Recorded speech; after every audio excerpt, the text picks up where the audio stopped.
Bonjour, bienvenue à chacun et à chacune pour votre capsule méditative du jour. On est dans l'étude de ce chapitre 15 de l'évangile de Jean.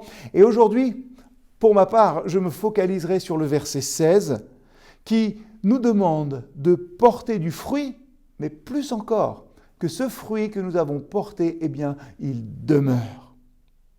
Quand on se laisse transformer par Jésus-Christ, alors son amour en nous grandit et porte du fruit.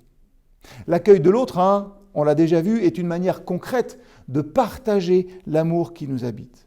Et tout au long de sa vie, le Christ s'est ouvert à ceux et celles qu'il a rencontrés. Il les a écoutés, il s'est laissé toucher par eux sans avoir peur de leur souffrance.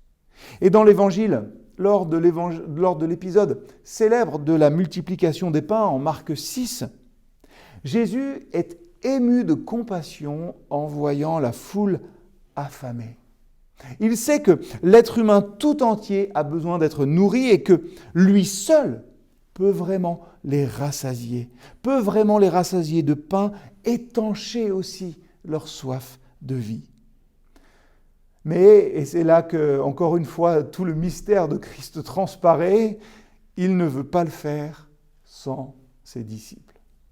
Il ne veut pas le faire sans le petit peu que nous pouvons lui donner. 5 pains et 2 poissons.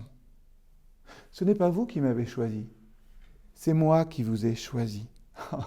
Incroyable déclaration du Christ pour ses disciples.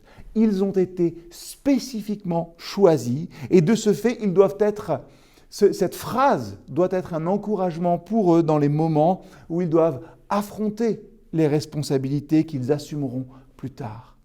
Ce n'est pas vous qui m'avez choisi, c'est moi qui vous ai choisi. Quel encouragement pour chacun d'entre nous encore.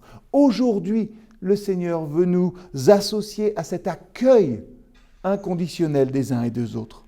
Il n'en faut pas beaucoup pour qu'on se sente bienvenu. Un regard, une écoute attentive, une présence vraie, quelques minutes pris spécifiquement. Un petit coup de fil, on a pris le temps de le faire.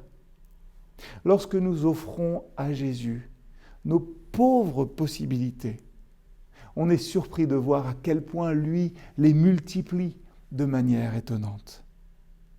On fait, dans ces cas-là, la même expérience qu'Abraham lorsqu'il a accueilli les anges au chêne de Mamré, Genèse 18.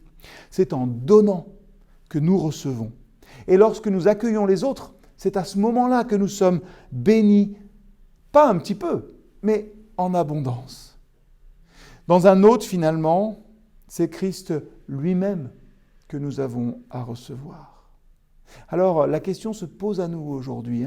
Ceux que nous accueillons jour après jour, est-ce qu'ils trouveront en nous des hommes et des femmes qui rayonnent de Christ, qui est lui, notre paix et notre sécurité?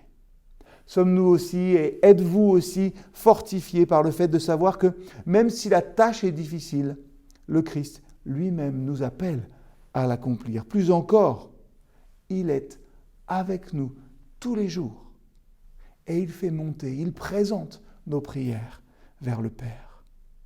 Je vous propose de prier aujourd'hui. Seigneur, notre Sauveur, tu connais notre désir d'accueillir pleinement les frères et sœurs qui se trouvent à nos côtés. Tu sais aussi combien souvent on se sent démuni face à leurs souffrances. Toi le premier, bien avant nous, tu les as déjà accueillis dans ta compassion. Seigneur, parle-leur à travers nos mots, soutiens-les à travers nos gestes, et que ta bénédiction repose sur nous tous. Je vous souhaite des temps, une journée, une soirée, une après-midi, que sais-je, pleine de paix. Soyez des ouvriers de paix pour notre Seigneur. À très vite.